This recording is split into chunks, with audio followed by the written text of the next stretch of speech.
avait la foi aussi. Il marchait avec la présence de Dieu. Pourquoi? Parce que c'est lui qui a la promesse. Il marche avec la présence de Dieu. La vision que tu as, promesse que tu as, une présence de Dieu dans ta vie. Lorsque vous lisez l'histoire de Siméon, la Bible dit ceci, que tu ne mourras pas. Pourtant voir le Christ, malgré l'âge de Siméon. Pourquoi il continue à être en vie? Parce qu'il avait la promesse de Dieu sur lui. C'est que la promesse de Dieu, c'est la présence de Dieu dans la vie de l'homme.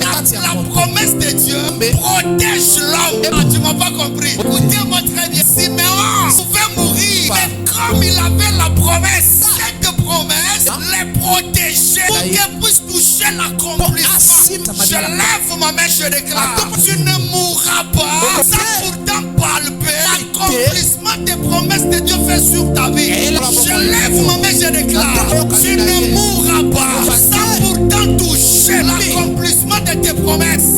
Écoutez-moi, les promesses sur Siméon l'a protégé. Je prie et je déclare, les promesses de Dieu te protègent aussi. Même si la sorcellerie se lève, que les promesses de Dieu te protègent. C'est pourquoi la Bible me dit, lorsqu'on l'amène à l'enfant, il prend l'enfant dans ses mains. Il dit, oh, messieurs, on vit le Seigneur. Ce qui veut dire, personne attendait cet accomplissement.